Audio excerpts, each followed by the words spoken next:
vocês aqui. Se vocês precisarem de caneta, alguma coisa para anotar, obrigado. Muito bem, nós vamos começar a nossa série diretamente falando sobre o que nós vamos tratar hoje. Tá? E eu gostaria que você prestasse atenção ali. Nós vamos falar sobre o princípio da crença na transcendência. Como que começou isso? Como que isso chegou até nós? E ali, eu fiz uma pergunta. Eu fiz uma pergunta ali que a princípio parece ser uma pergunta banal, mas é uma pergunta que de fato a gente precisa ter uma resposta. Quando você diz que acredita em Deus, o que você quer dizer?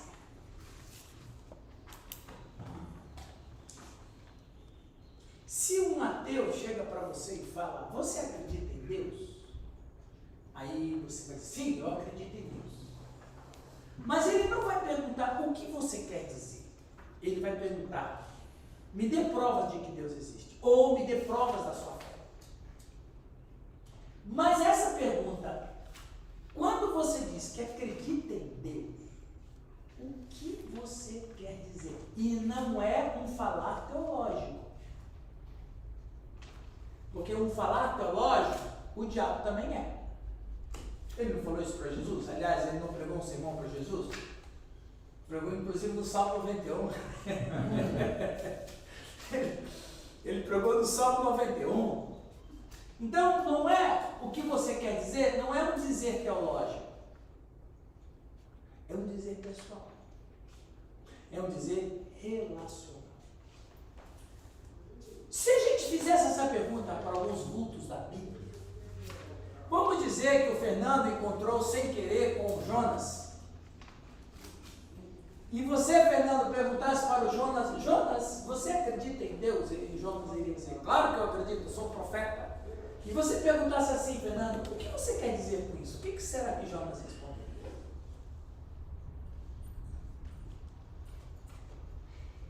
Olha, baseado nesse princípio, eu gostaria de ler 3 textos com vocês. Eu vou pedir que o pastor José...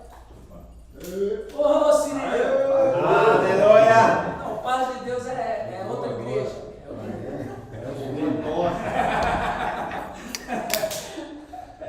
Seja bem-vindo, pastor Calixto. Paz, meu querido. O ser humano sempre vai permanecer. Certo. Ali, ó, cadeira ali, ó. Aqui é só a escolha. Vamos ler 3 textos e a gente vai partir para a SESI e aí a gente vai partir para a nossa aula sobre o princípio da crença na transcendência.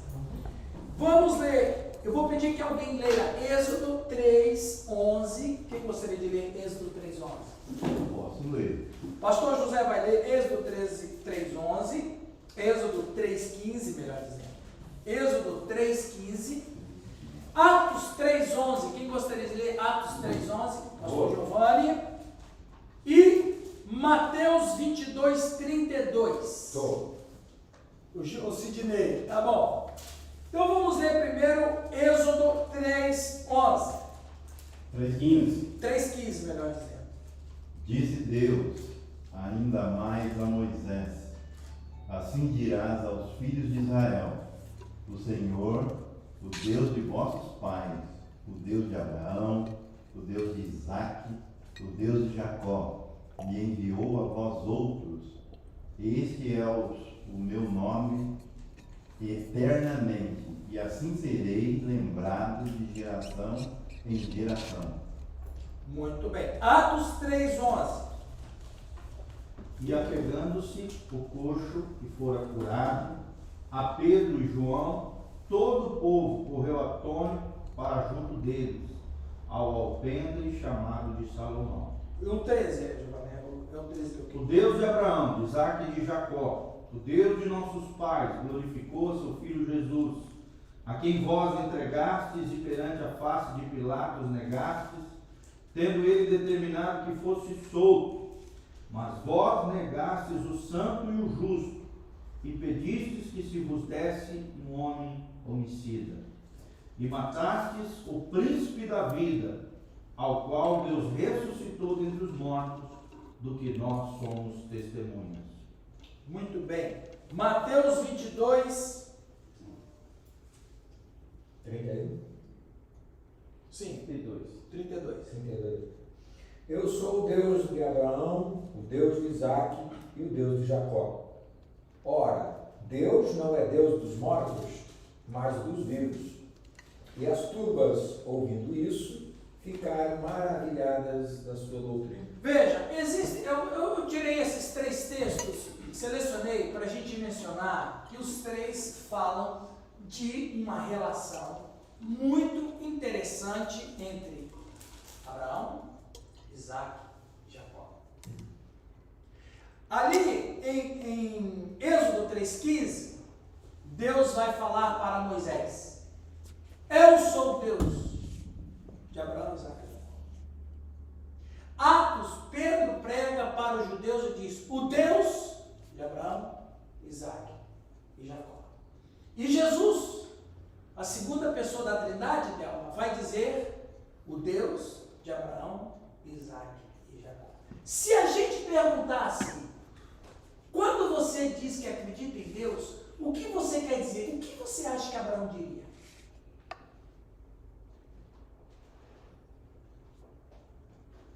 O que você acha que Isaque diria? E o que você acha que Jacó diria? Pensando nisso, eu encontrei algumas respostas e gostaria que você também pudesse pensar e falar, caso você sinta-se à vontade. Abraão, Isaque e Jacó, eles representam 3 gerações. Sim. Um pouco. 3 gerações. Veja, guarda essa palavra sua, pastor Calixto. Guarda essa palavra sua, que ela é muito importante no final do que eu quero falar. Quando Deus fala: eu sou o Deus de Abraão, o Deus de Isaque e o Deus de Jacó, a princípio parece que estamos falando de 3 situações diferentes, porque cada um teve uma situação diferente. Sim. Qual é o apelido de Abraão? Ele é o pai do quê? Ok, então veja, a visão que Abraão tem de Deus é uma. Qual é a visão ou qual é a experiência que Abraão, com a transcendência, qual é a experiência que Abraão tem com Deus? A experiência de Abraão com Deus é a obediência. Deus mandou, eu vou fazer. Mas qual é a experiência de Isaque com Deus?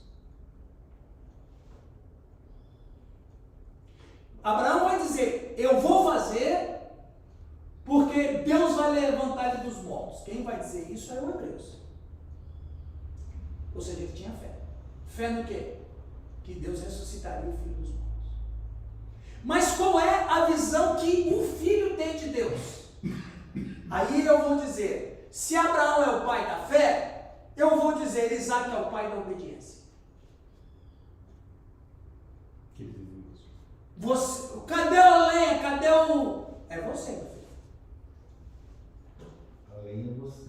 A lenha é você, exatamente. A lenha é você, o sacrifício é você, o animal é você, a oferta é você. E de acordo com os estudiosos, ele tinha uns 14 anos. O que um piá de 14 anos faria, Val? Correr. Ah, vai me matar?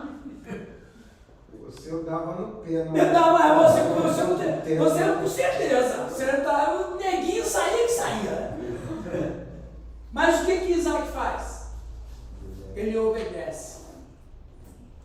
Quando você para pensar, Abraão, quando você diz que acredita, que você acredita de Deus, o que você quer dizer? Abraão iria dizer: o que eu quero dizer é que eu tenho fé nele. Minha relação com ele é de fé. Para ele, para mim, me basta. Se você perguntar assim para Isaque, qual é a sua relação? O que você quer dizer quando você acredita em Deus? Isaque falaria: Ele é um Deus que tem que ser obedecido, porque Ele é poderoso, Ele tem propósito.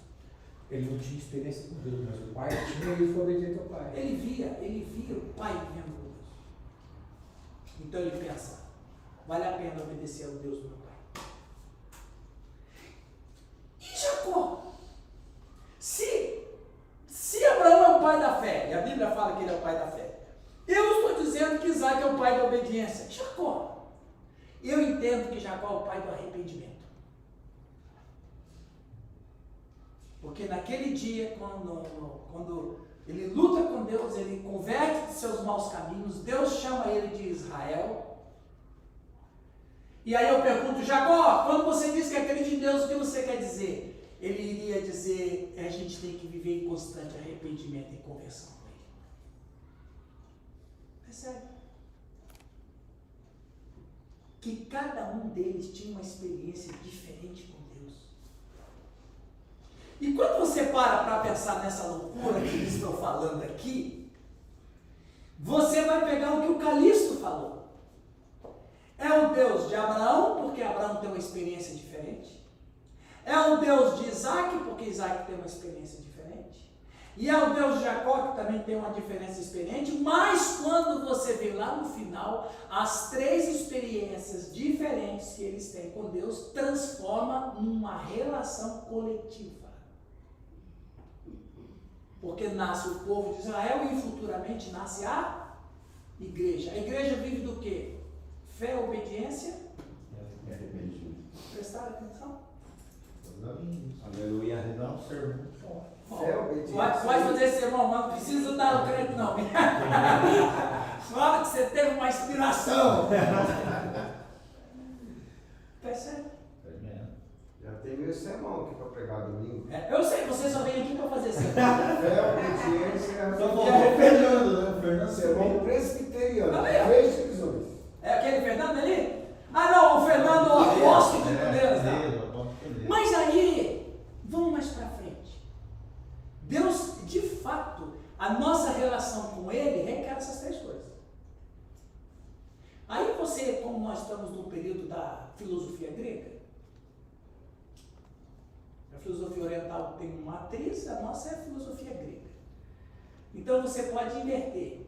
Você pode falar arrependimento. Eu preciso me arrepender para obedecer, para gerar fé. Mas vamos adiante, Edinho. Vamos andar mais um pouquinho? Ora, se Deus é o Deus de Abraão, Isaac e Jacó, Deus também é o Deus de Sara, Rebeca e Raquel. Quem eram Sara, Rebeca e Raquel? As esposas. Quando você perguntar assim, Sara, quando você diz que acredita em Deus, o que você quer dizer? O que você acha que Sara responderia? Nossa, mais difícil para ela. Dá risada. Hã? Dá risada. Sério, ela dá risada. Mas o que ela responderia? Ele é o Deus de milagre. Porque eu com 90 anos fui mãe. Não é de arrepiar um troço desse? Se você perguntar para Rebeca, quando você diz que acredita em Deus, o que você quer dizer? O que Rebeca diria? Rebeca diria o quê? Eu engravidei depois que eu orei a Deus. Deus responde a oração. O seu José, o renovo. Exatamente. E quem foi José? Ele salvou não somente ele salvou toda a família, como ele salvou toda uma promessa. Rebeca não, Raquel, né? E Raquel, que perguntar para ela, quando você diz que acredita em Deus, o que você quer dizer? Raquel diria, Deus é o Deus que tira a vergonha. Não sou mais amaldiçoada. Percebe? E agora, sem uma resposta audível, o que você diria que você acredita em Deus? O que você quer dizer?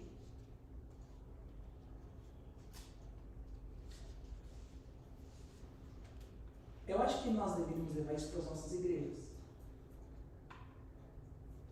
para eles poderem ter noção do que de fato significa dizer que acredita em Deus. Então, acreditar em Deus, Delma, obrigatoriamente me leva a desenvolver algum tipo de experiência com Deus. Se você perguntar para uma pessoa que foi curada de um câncer, e foi uma obra de milagre mesmo, quando a gente fala obra de milagre, a gente fala da Assembleia de Deus, né?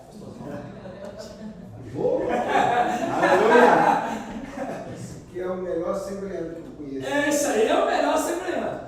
Se você chegar para uma pessoa que foi curada de um câncer e perguntar para ela assim, fulano, quando você diz que acredita em Deus, o que você quer dizer? O que você acha que ela vai dizer? Qual a experiência mais marcante dela? Deus me curou. Ou um ex-viciado em droga, o que ele vai dizer?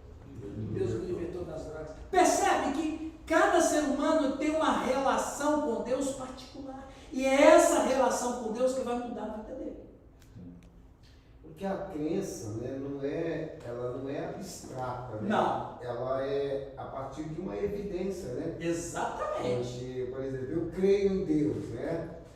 Mas, Vamos falar disso daqui a pouquinho. igual você falou, por que você crê? Na minha igreja tem uma menina e ela era envolvida com droga, ela vendia droga, sabe o que é? Ela é uma pessoa que... E de repente ela veio para Jesus, a gente começou a discipular ela e ela se libertou das drogas, entendeu? Fumava 3 carteiras de cigarro por dia, se libertou do cigarro e nesse último batismo ela foi batizada. Aí a mãe dela é incrédula, aí a mãe dela falou para ela assim, olha, mas por que você crê nesse Deus aí? Os crentes falam que só eles são salvos, não sei o quê. Ela falou, mãe, eu creio porque ele me libertou das drogas. Aí, tá vendo? Qual é a relação dela com Deus? Exatamente isso, ó. Esse seu testemunho comprova que eu estou falando aqui. E quando a pessoa não é viciada, não é prostituta, não é nenhum tipo de marginalizado, se ele é uma boa pessoa, no sábado da tarde ele vai levar os cachorrinhos para passear, vai tomar sorvete com os filhos e com a esposa de tarde, camarada que paga suas contas, é uma gente boa na sociedade. Qual é a experiência dele que ele tem com Deus? Você sabe o que eu queria? Deus me livrou de mim mesmo. Porque eu era meu Deus. Dentro disso que você está falando, né, o Atmani, ele num livro dele, acho que é o Evangelho de Deus, ele diz que existe uma diferença entre a verdade objetiva, que é o versículo bíblico em si, né, o princípio que é ensinado na palavra de Deus. E outra coisa que Deus quer que a gente experimente é a verdade subjetiva. Ele colou isso de Lutero. Provavelmente. Ele é um cara esperto. Exatamente. Quando aquela verdade, ela entra dentro do nosso ser e encarna, né? Se transforma naquilo que você está falando. Numa experiência subjetiva, uma experiência pessoal. Lutero vai dizer que a salvação ela é objetiva, porque Cristo morreu por todos, João 3,16, mas ela é subjetiva a todo que crê. Ótimo ali, leu Lutero, hein? Gente inteligente, esse rapaz. Mão no coração quando falar de Lutero. Ok, meus irmãos, que Deus possa, de fato a gente poderia ficar tanto tempo falando sobre isso, né?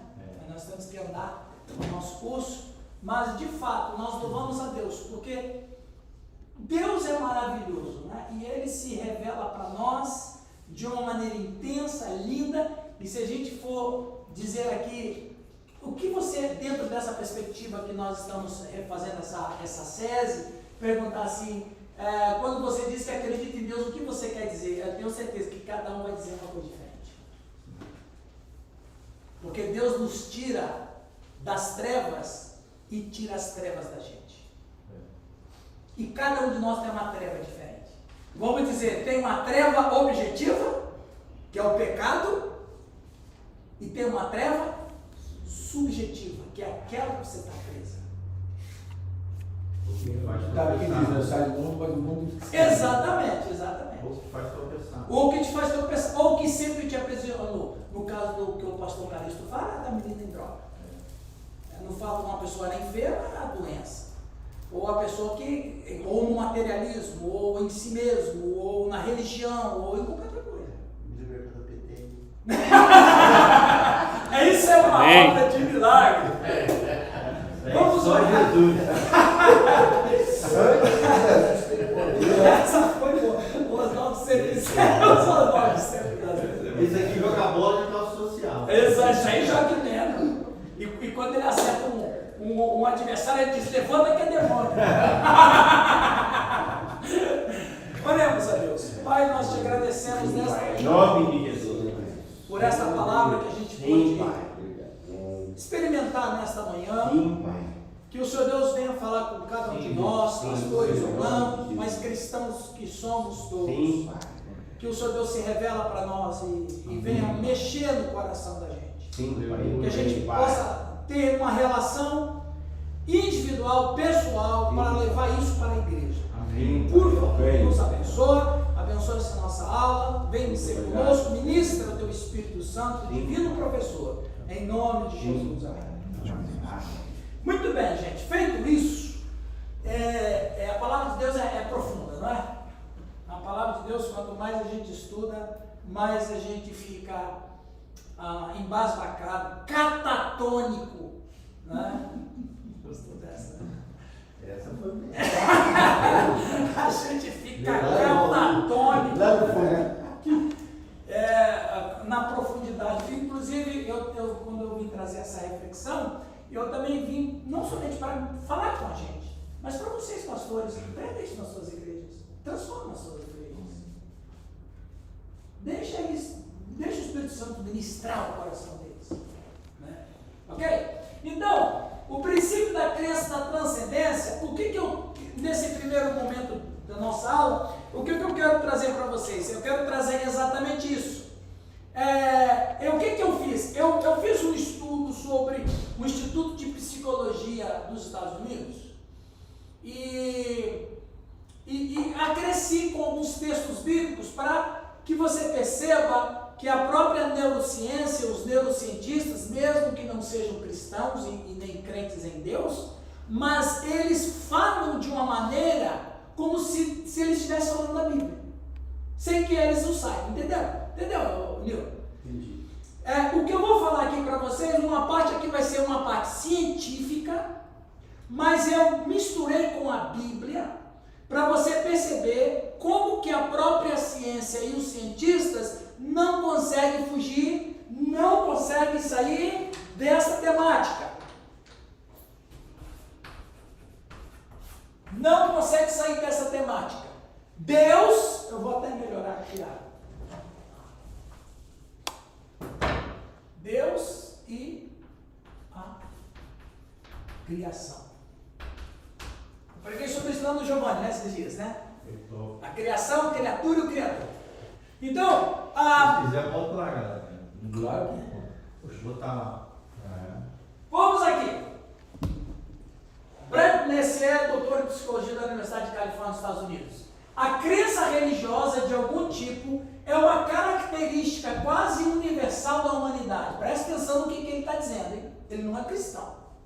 A crença religiosa de algum tipo é uma característica quase universal da humanidade. Então, é bem provável que haja alguma causa evolutiva final que a explique.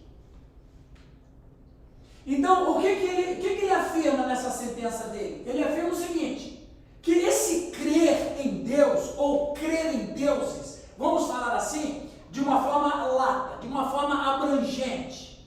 Vamos falar em crenças, porque o ser humano, ele crê na transcendência. Claro que uma parte da humanidade crê numa transcendência de forma errada e crê no transcendente errado. Mas o que eu quero trazer aqui não é escolher que Deus que o cara vai crer, mas eu quero trazer para você a intimidade ou a interiorização do ser humano com crença. Perceberam o que eu quero falar? Aqui não estou aqui para falar, aqui nessa palestra, falar especificamente da nossa fé, mas vamos falar de tudo que se fala de fé. Por quê? Porque a gente canaliza tudo numa coisa só. O ser humano, ele tem uma crença na transcendência. E isso é um dado comprovado pela neurociência. Só que ele acho que deu erradinho, não deu não? Não sei, onde ele errou? Quase universal, mas é Quase universal, por quê? Porque os cientistas não trabalham com 100%. Se você vai fazer um exame de DNA, você já viu? 99,9% de...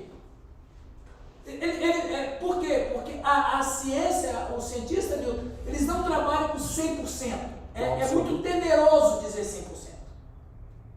100%. Eu estou falando do ponto de vista dos cientistas. É por Mesmo isso que eu falo, por exemplo, que o câncer não tem cura. É 99,9%. Exatamente. Você é curado do câncer. Exatamente. Então não é eles não baixam assim 100%. Fala, João. É por isso que eles chamam nós, né, os cristãos, de dogmáticos, né?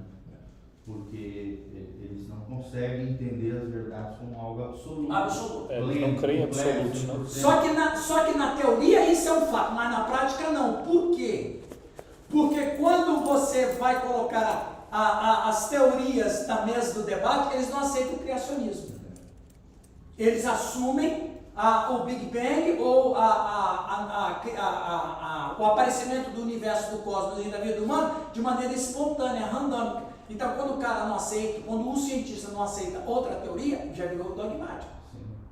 Mas, em linhas gerais, ele fala quase universal para não dizer. Quando ele diz quase universal, ele está dizendo o quê? É universal.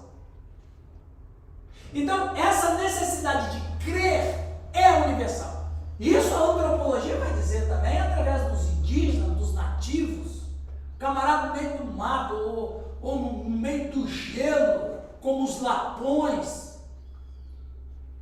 Eles creem em alguma coisa. Então, crer na transcendência, essa é uma questão universal. Não tem como ninguém tirar isso aí. Tá? Vamos mais adiante aqui. Ó.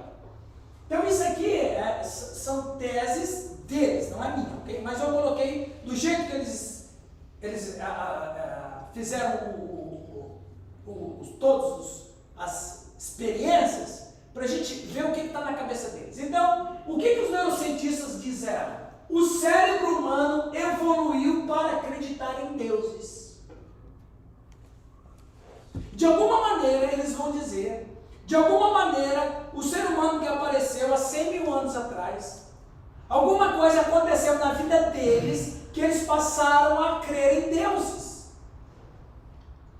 Agora, se a gente sair do campo da ciência e para o campo até mesmo da teologia, a gente vai questionar, mas por que os seres humanos criaram deuses? Porque eles sabiam que tinha uma transcendência, só que eles não sabiam quem é essa transcendência. Então cada um criou uma.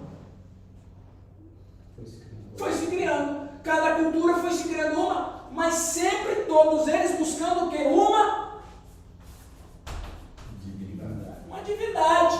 Ou seja, todos os seres humanos, pegando até mesmo essa fala do Brecht, Mercier, todos os seres humanos creem numa divindade. Qual divindade? Bom, a gente não sabe, mas tem uma divindade. Quem vocês acham que pode ser um deus? A tempestade. Ok, nós vamos adorar a tempestade. Ok, não, é o fogo. Ok, então nós vamos adorar o fogo. Existe até uma ramificação da filosofia que estuda, né, os fenômenos sobrenaturais e não só isso, né, o ser humano, a ontologia. A ontologia. Que é a metafísica. A metafísica. É a ramificação da filosofia que estuda só Aliás, o ser, Estava vendo isso o ontem. Criador e a criatura. mas aliás, falando nisso que você está dizendo, Giovanni, a filosofia, ela é a teologia primeira. Sim. Por quê? Porque quando a teologia, lá nos primórdios, começa a trabalhar metafísica, ela se transforma depois em filosofia, porque o filósofo vai trabalhar o ser humano de si para si, mas ela tem um fundo metafísico. Sim. Então, precisamos, que divindade é? Eu preguei lá no Giovanni, que o Salomão, quando ele escreve Eclesiastes, no capítulo 12, ele vai dizer, como é que é o 12, vamos lá?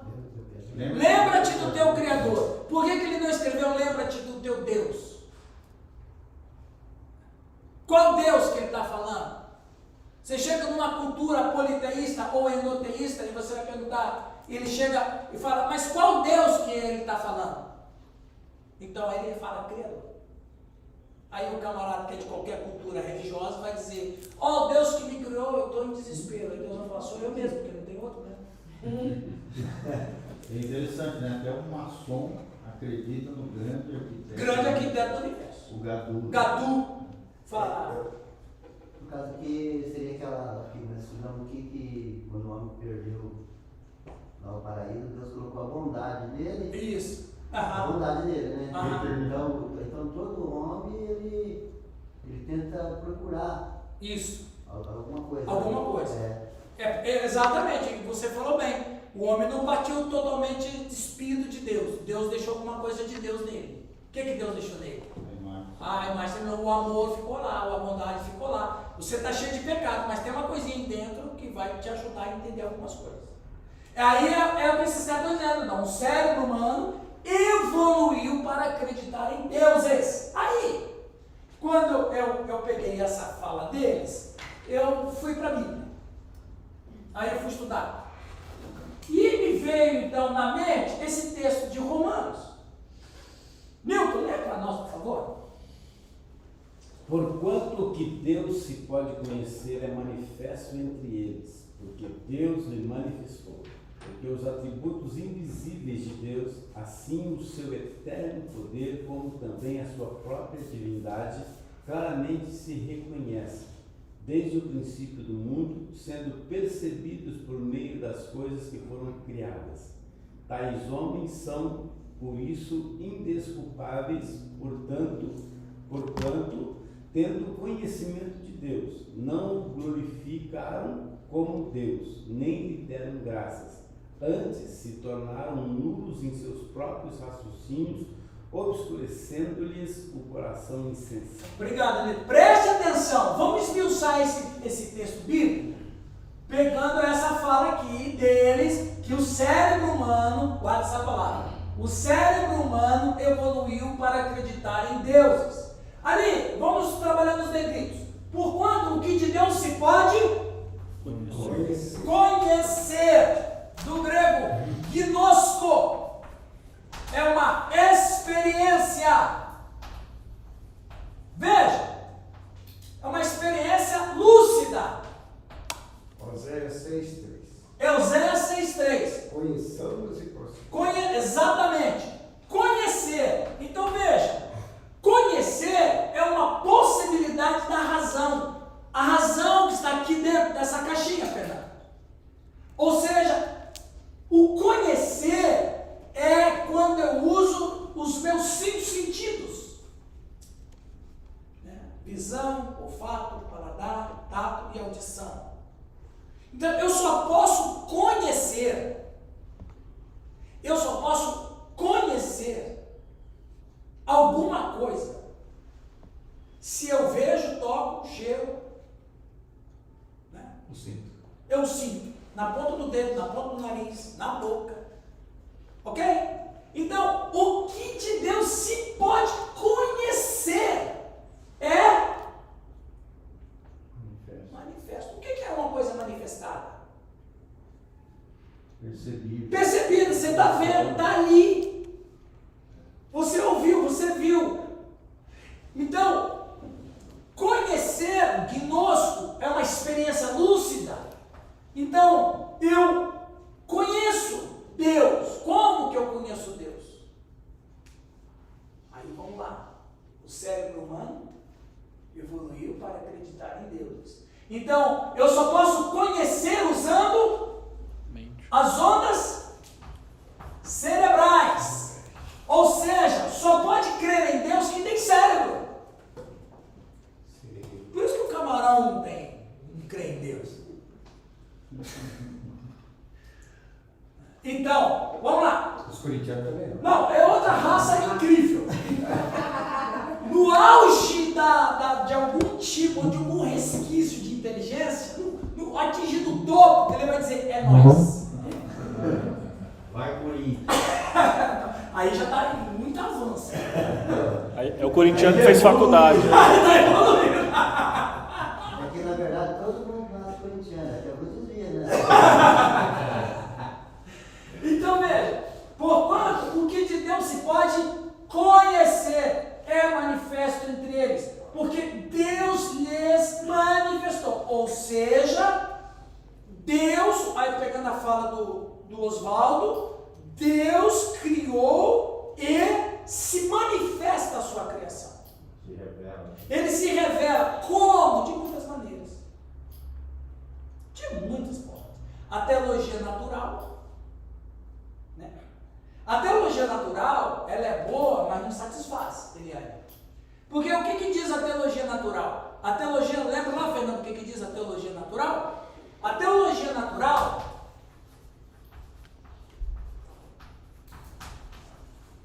ela vai dizer que a natureza é prova que Deus criou.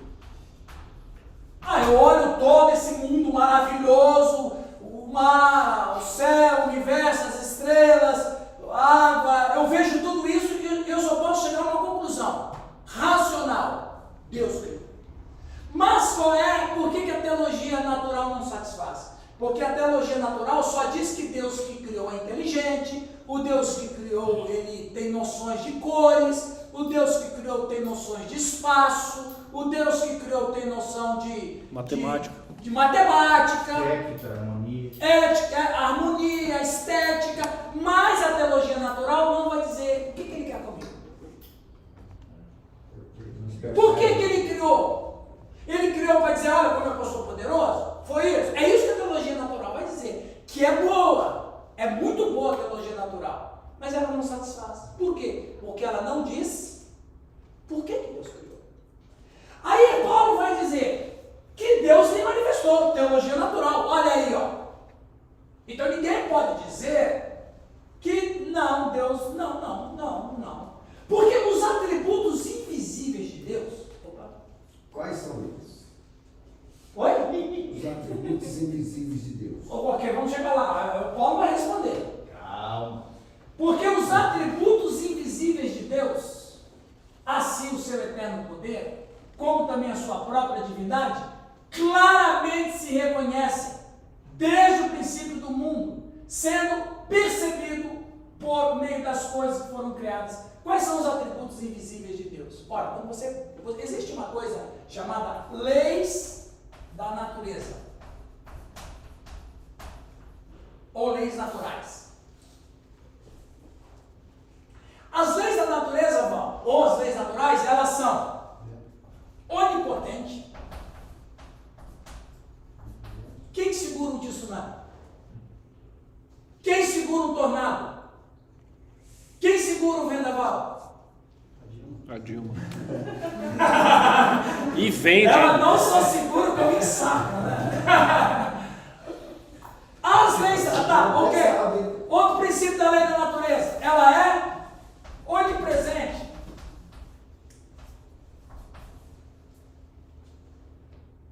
Quando pega chover num estado ou numa grande faixa de terra, o que chove em Camporão, ao mesmo tempo está chovendo lá no Rio Grande do Sul. Que ao mesmo tempo está chovendo lá no Paraguai. O que é isso? Onipresença. Então você vai pegar, isso aqui é o que diz a geografia, viu? É a geografia que está dizendo isso aqui. Aí você vê lá que ela é imutável. A natureza é imutável. Chove desde sempre, venta desde sempre, nunca muda. É sempre a mesma coisa. O sol vai, o sol vem, a lua chega, a lua vai. Ninguém muda essas coisas. As estações são imutáveis. Como que Deus é imutável? Aí você pega a lei da gravidade. Até o vento tem o seu caminho, né? Exatamente. Ele sempre vai na mesma direção. Exatamente. Aí eu estudo em geografia sobre os círculos do vento, né? Ó, a gravidade. Quem pode desafiar a gravidade? Então quando você para observar, aí você, pastor Calixto, que me falou, os atributos invisíveis Deus, assim o seu eterno poder, como também a sua própria divindade, claramente se reconhece. Claramente significa o quê?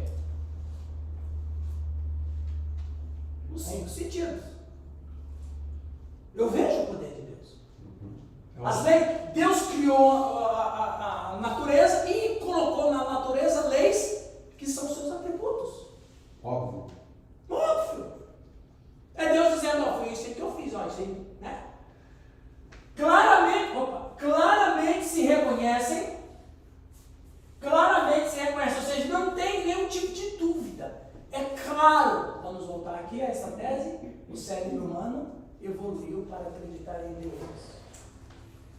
Sendo percebidos. O que é percepção? Sentidos. Sentido. Eu percebo a coisa, eu vejo, eu toco. Isso é percepção, percepção lúcida, percepção racional, percepção de todos os sentidos. Né? Então, claramente, sendo percebidos por meio das coisas que foram criadas. Tais homens são, por isso, indesculpáveis, porquanto tendo conhecimento, aí outra vez, de quem? Conhecimento de Deus. Aí a gente vai aqui, ó. Teologia natural. Tendo conhecimento de Deus. Agora que começa o problema. Não o glorificaram como Deus, nem lhe deram graças. Antes se tornaram o quê? Nulos Os seus próprios. em seus próprios. O quê? O que significa isso? O que significa isso, meus irmãos? Autossuficiência. Isso significa o quê? Significa que raciocínio é uma percepção do intelecto. Ou seja, intelecto é a porta pela qual eu passo a conhecer a Deus. O intelecto está onde? Ou seja, por que se tornaram nulos em seus próprios raciocínios? Pegou um ponto, deu a volta e voltou no ponto. Exatamente. Por quê? Porque eu preciso matar a ideia de Deus na minha mente. Não é no coração. Ninguém mata Deus no coração. Isso aí é paixão nossa brasileira. Brasileira, latino, tal. Ninguém mata Deus no coração. A gente só pode matar Deus num lugar, ó. Vamos ver Salmo 14:1. O que diz Salmo 14:1? O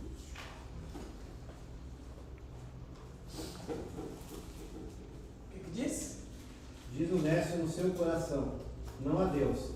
Tem-se corrompido, faz-se abomináveis em suas obras. Não há ninguém que faça o bem. Exatamente. Diz o insensato, diz o nécio, no seu coração. Só que tem um detalhe, viu? Deixa eu explicar. Coração para o judeu não é o coração do brasileiro. Coração para o judeu é razão de existir, é a mente. Então ele diz o insensato ou diz o nécio no seu coração. Não tem Deus. O que ele fez? Praticou o ateísmo intelectual. Eu não quero crer em Deus. É diferente de Deus não existir. Porque o que é o ateísmo? Ateísmo é uma predisposição em não querer acreditar em Deus. Mas isso não quer dizer que Deus não existe. Deus não existe para Delma. Porque na mente da Delma, ela eliminou essa possibilidade. É o que Paulo vai dizer, fazendo eco a Salmo 14. Você quer matar Deus? Ok. É só você eliminar ele da mente. Por quê? O que tem na mente? Na mente é um conjunto de coisas, principalmente isso aqui, ó. O mesmo Paulo, quando escreveu em Romanos 12, ele diz: rogo-vos, irmãos, pela compaixão de Deus, que apresenteis os vossos corpos como sacrifício vivo, né? Santo e agradável a Deus, que é o vosso culto racional. Não vos conformeis com este mundo, mas transformai-vos pela renovação do quê? Da mente. Experimenteis qual seja a boa, agradável e perfeita vontade de Deus. A espiritualidade, a transcendência correta passa pela mente. E a única mente que vai entender a transcendência de Deus é a mente que é transformada, como Paulo diz, transformada em quê? Em princípios, em bases cristãs. Esse é o verso básico do projeto de inovação. Olha. Ou seja, só pode participar do projeto que é inteligente. Então veja, eu torno Deus nulo. Agora, se o camarada que torna Deus nulo em seu próprio raciocínio, ele está indo contra a lei da contradição de Aristóteles. Porque Aristóteles disse que a anarquia intelectual, uma pessoa pensar que uma coisa dupla existe ao mesmo tempo. Por exemplo, não pode ter azul e amarelo ao mesmo tempo. Ou ele é azul, ou ele é amarelo. Se misturar já é bem. Não. Então, porque Aristóteles ele é um dos pais da lógica, né? A lógica aristotélica. Então, na lógica aristotélica, nessa lei da não contradição, ele vai dizer, uma coisa não pode ser sim e não ao mesmo tempo. Ou é sim, ou é não.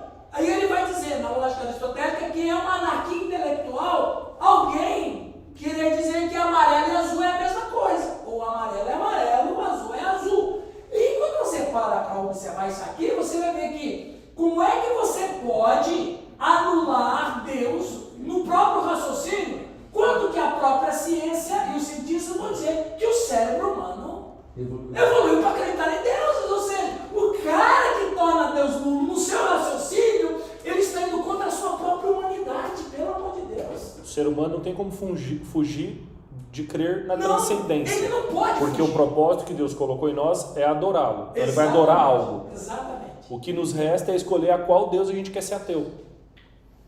Exatamente. Porque se o ser humano cria deuses, como eu acredito no único Deus verdadeiro, então eu sou ateu ao Deus que outros seres humanos criaram. Exatamente. A sua fala foi muito boa. É isso mesmo. Bom, Eu decidi ser ateu para aqueles deuses. a gente sabe que você é um bom luterano. Opa! Inclusive, essa foi uma das respostas que Lutero deu quando ele compareceu lá diante do Papa, né? Dieta de Worms, 1525. O que Lutero disse? Ele disse, eu não posso E contra a minha? contra a minha própria consciência. Exatamente. Né? Já... Onde está a consciência? Ligada aonde? No cérebro, né? Electro. Intelecto. Cadê onde escrevi ali, ó? Alixo. É Dieta de Worms, em 1525. Aí, Eu não posso ir contra o que eu escrevi, porque eu não posso ir contra a minha consciência. O cristão é livre. Percebe que quando o ser humano quer rejeitar Deus, ou a ideia de Deus, ou o fator de Deus, ele está indo contra a própria inteligência. Ok? Que é Então, diferente de teimosia e convicção. é correto. Então, partindo desse princípio que o cérebro humano evoluiu para acreditar em deuses, pegando esse ponto de vista de Paulo, inspirado por Deus, você pode ver que esse texto que eu escolhi ali, Alex, é um texto que fala especificamente de coisas racionais, de intelecto, de cérebro, de inteligência, de lucidez. Fé inteligente. Então, quando uma pessoa ele anula Deus no seu próprio raciocínio, o coração vai ficar insensato. O que é um coração insensato? O que é insensatez? Insensatez é tomar decisões na vida sem lucidez, sem pensar, sem pesar, sem imaginar, sem calcular os erros, as consequências. trocando em miúdo, é atirar no escuro, né? Claro que é.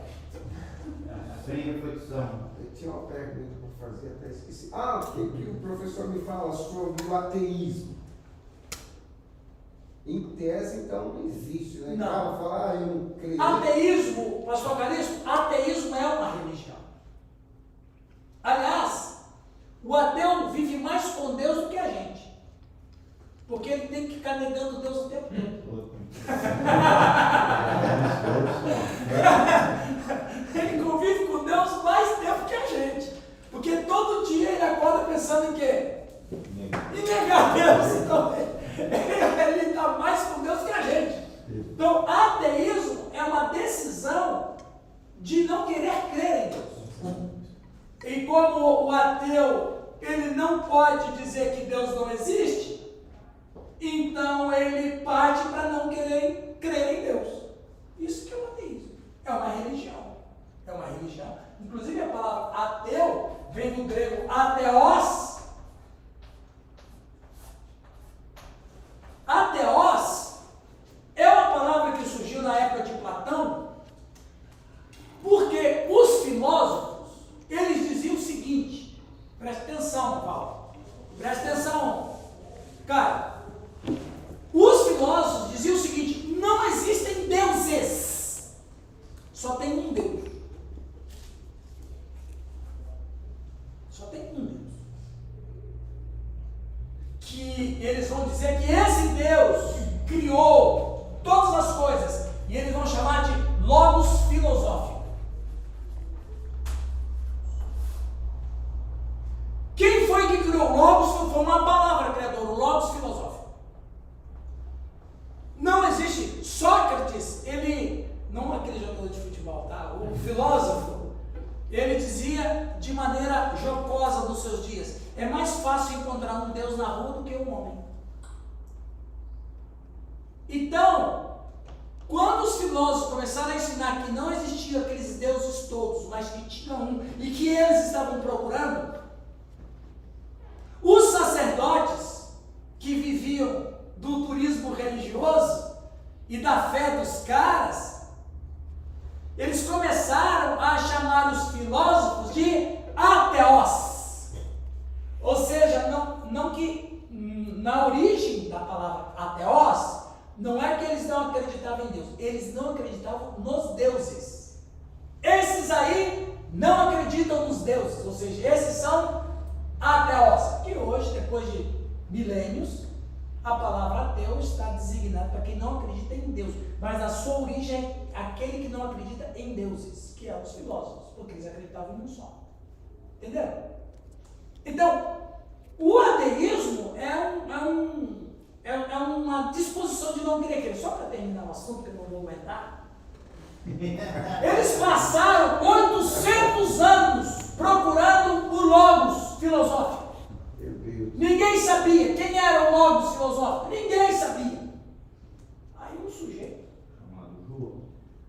lá do interior da Palestina, pescador, mal sabia o grego, mal sabia escrever o grego, ele disse: no princípio era o logos, e o logos estava com Deus, e o logos era Deus. Aí Paulo pega essa palavra de João, vai lá para o mundo grego, fala: vocês estão procurando logos, não estão? Estão! Quantos anos vocês estão procurando logos? 800. Mas eu sei quem é.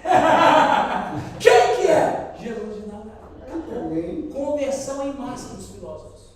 Aí por isso que chegou até nós a patrística, né, que a gente está estudando aqui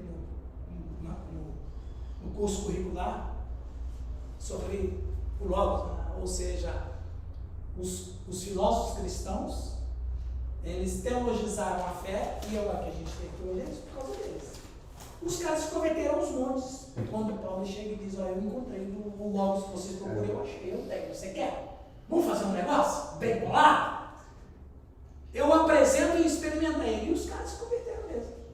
Aí você encontra um monte. Igual aquela conversa de Jesus com a mulher samaritana, lá no beira do poço de Jacó, e a mulher falou: eu sei que vai vir o Messias. Eu sou o Messias. É isso mesmo. Acabou a conversa. Bem do bem para vocês aí, meus irmãos? Agora o Sidney voltou, vamos continuar. Agora sim. Ok? Então, nessa teoria neurocientista, Não tem uma cara de teólogo, de filósofo? tem, não, ele está com cara de ermitão. Tá perdendo Ele está com cara, sabe de quê? Filósofo De um anacoreta. Você está parecendo uma anacoreta. Sabe quem eram os anacoretas? Ele já tá perdendo o cabelo. Os anacoretas eram os pais que viviam no deserto, os teólogos do deserto. Cara que não casava, não tinha convívio social, como Simão Estilista, que morou 38 anos numa pilastra de 18 metros de altura. 18 anos. Aí ele tinha os discípulos. Aí o discípulo levava comida para ele, e aí ele fazia as necessidades no baldinho, ele descia o baldinho, Os discípulos jogavam fora, lavavam e ele estava. Estou construindo uma nova chave. Não sabia! Ele Ele está parecendo uma anacoreta. Ok, então o cérebro humano evoluiu para acreditar em Deus. Vamos adiante. Quem é esse aqui? Oswaldo, lê para nós esses aí. Acordaram no café, acredita? Eu cheguei atrasado, não tomei café. Lê para nós ali, Oswaldo. De acordo com os neurocientistas, nossos ancestrais desenvolveram certas habilidades mentais úteis para a sobrevivência e reprodução, que os predispuseram à crença religiosa. Veja, de acordo com eles, os nossos ancestrais desenvolveram habilidades mentais. Olha a importância da nossa mente. Aí é o que o Calixto falou de Romanos 12. Olha a importância da nossa mente na produção de fé. Na produção de fé. E eles, nas habilidades mentais que foram desenvolvidas, a primeira coisa que eles trabalharam na mente, qual foi? Como é que pode? As primeiras, isso aqui eu estou falando que é o neurocientista que estou dizendo, vamos pegar a ideia deles. O que os caras estão dizendo? Que as habilidades mentais, a predisposição era para crer. Ou seja, eles estão dizendo que a mente humana, quando foi projetada, o primeiro princípio dela não é aprender a falar. O primeiro princípio da habilidade mental é aprender a crer. Esse cara parece que leram a Bíblia. Aí eu vou dizer, como disse Justino no século III, que Platão era Moisés de fala grega. Bom, Ele tinha razão, Platão era um homem de Deus, mesmo que ele era um politeísta, mas enfim, ele era um homem de Deus, Deus usou a mente dele. Entende? Então, como é que a mente pode ser projetada? Lembra que eu falei, eu não sei se eu falei aqui, ou em alguma igreja, bonita aí, que eles vão dizer, os neurocientistas vão dizer, que a mente do homem não foi projetada para salvar mentira. A mente do ser humano foi projetada para salvar só a verdade. Por quê? Eles falam projetado, a gente sabe quem projetou. Então veja, eles dizem, aquele ditado da nossa avó, ele é verdade, mentira tem perna curta. Por quê? Porque vê lá, quando o policial vai interrogar um suspeito de um crime, como é que ele descobre se o cara está mentindo ou não? A única maneira de descobrir. Vai fazendo pegadinha. Vai fazendo pergunta. Pergunta. Aí o camarada volta numa pergunta que ele fez 5 minutos antes. Aí o cara dá outra resposta. Por quê? Porque a mente dele não consegue ele não consegue salvar mentira. A mentira só existe naquele momento. A mentira tem perna curta. Cientificamente falando, tem mesmo. Agora, se você contar uma verdade hoje, daqui a 20 anos você lembra dela. Mas os caras estão falando de Deus muito sem crer. Né? Então veja, eu achei esse dado deles, eu achei esse dado interessante, que nas habilidades mentais, a predisposição primeira foi crer. É Deus. Né? Então, quando a gente fala Deus, nós estamos falando de quem? Trindade. Nós estamos falando da Trindade. Porque lembra, a Trindade é Deus. Deus é só um nome. Deus é só um título. Então, Deus é o nome da Trindade. Então, a Trindade, que se chama Deus, a Trindade está chamando a gente. Ela está chamando o ser humano. Aí vamos pegar aí a fala do Oswaldo outra vez. A Trindade não deixou a gente se perder no pecado. A Trindade deixou uma coisinha lá para a gente buscar ela, entendeu? Ó, vou deixar um negocinho completo aí. Vou deixar um negocinho completo dentro de vocês, para vocês saberem que está faltando alguma coisa. Né? Aí ele pega a mente da gente. Né? Alguém lê para nós, por favor? Então, da multiplicidade de crenças que surgiram, religiões particulares se espalharam e persistiram porque suas divindades e rituais promoviam a cooperação entre os praticantes. Isso aqui é o que. Não tem nada. Esse slide aqui não tem nada que eu escrevi. Isso aí eu estou pegando da pesquisa deles. Então veja. Da multiplicidade de crenças surgiram religiões particulares. Claro, cada um escolheu uma divindade.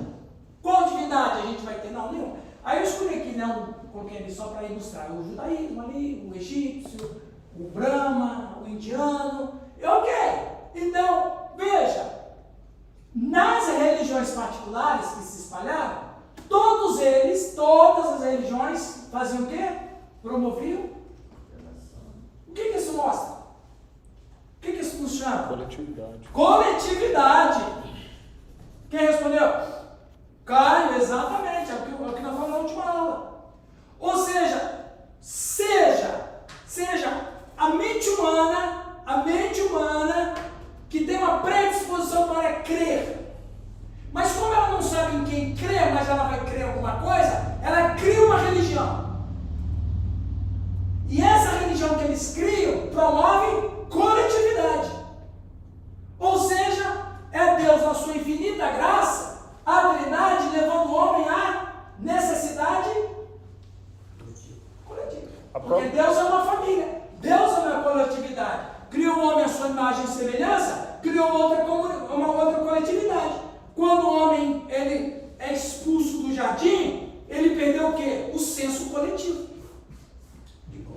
E o senso coletivo que ele perdeu, o senso coletivo entre si e o senso coletivo fazendo parte da Trindade, ele ficou tão perdido que ele vai procurando. E olha, a gente estuda antropologia, estuda sociologia, estuda filosofia da religião, e você vai perceber que todas essas logias vão fazer com que o ser humano sempre procura uma coletividade. É só na coletividade. Por que a gente quer casar tanto? É porque a gente ama? Não é só porque a gente ama. Porque a gente quer se sentir coletivo. A gente só encontra realização quando a gente está em coletividade. A gente só sente feliz quando a gente faz parte de um todo. Assim é a família, assim é a fábrica, assim é o pelotão no militar, assim é a gente na igreja. A gente só se encontra quando encontra uma coletividade, quando a gente faz parte dessa coletividade.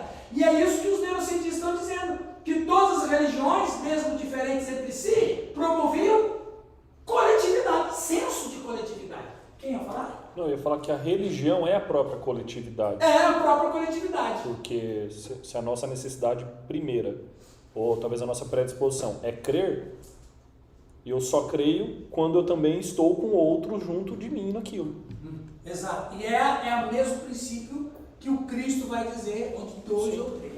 Só que religião que eu estou falando aqui, eu quero dizer, é um tipo de religião. Eu estou usando a nomenclatura, o nome, título religião, porque é o que eles estão falando, não é o que a gente crê. A gente acredita que a religião nos afasta de Deus. Sim. Mas, o que eu estou usando essa terminologia é a terminologia que eles dizem para se relacionar com a divindade. Os neurocientistas. Ok? Então, quando eu falar de religião dentro dessa palestra aqui de hoje, é fazendo eco à divindade que os neurocientistas se referem. De forma genérica. De forma genérica. Universal. Exatamente. De forma Sistema universal. religioso. É o sistema religioso. Todos eles, preste atenção, Adinho, todos eles têm uma receita para, ou pelo menos acham, né? Que tem uma receita para resolver o problema do ser humano. A gente sabe que o problema do ser humano não está em nenhuma religião. A solução do nosso problema está numa pessoa. Jesus de Nazaré. É Jesus Cristo, é a nossa razão de existir. Não é? As pessoas se sentem bem em qualquer, digamos que, sistema religioso, porque preenche uma lacuna já existente, que é o senso de coletividade. Senso de coletividade. Aí ele gosta. Aí o cara vai numa religião que melhor pertence a algo, né? Como o camarada vai no supermercado. Eu posso comprar aqui porque aqui é mais barato. Eu posso comprar ali porque tem uns produtos melhores. Entendeu? Então o cara procura a religião como Uma bem entendido ali, né? exatamente. Ok? Beleza? Olha, Sim. tipo assim, acho que é por isso que Deus deixou a igreja em vários segmentos, assim, mais calmo, mais pentecostal. Aí a pessoa não pode falar que igreja está dividida. Então ele vai naquela que ele se sente bem. Pegando o gancho do Oswaldo, a gente sabe que o ser humano precisa de Deus para Certo. Perfeito. E às vezes a religião ela se torna um empecilho na vida da pessoa, porque ela cria regras e normas que impedem a pessoa de ter uma experiência com Deus, né? Isso. Essa religião no sentido mais estrito que nós estamos falando. No caso ali, Oswaldo, Coletivo, né? a igreja, por exemplo, o camarada fala assim, por que a igreja está dividida? Não tem igreja dividida, tem igreja diversificada. É diferente. A igreja é uma só.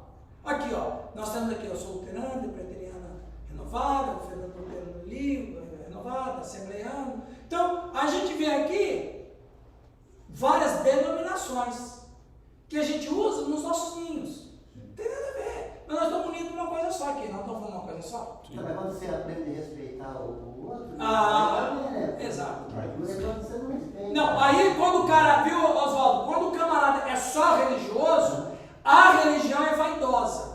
Toda religião é vaidosa. Por quê? Porque ela quer ser a melhor de todas. A minha coletividade está certa. Exato, com a coletividade. Então, aí ele faz proselitismo, vem pra mim porque a minha é melhor. Não, eu lembro quando eu me converti, assim, pouco tempo, aí Deus me deu uma resposta até razoável. Então, por favor, se Deus te deu, abençoa a gente. Uma vez chegou de mim e falou assim que, eu falei, passa na minha igreja, vai lá todo dia o demônio cai, passa por hora, né? Aí eu falei pra ele, a minha é melhor que a sua. Ele falou, por quê? Porque a minha não demônio nem entra. Fica na bosta. Essa aí foi de Deus mesmo. é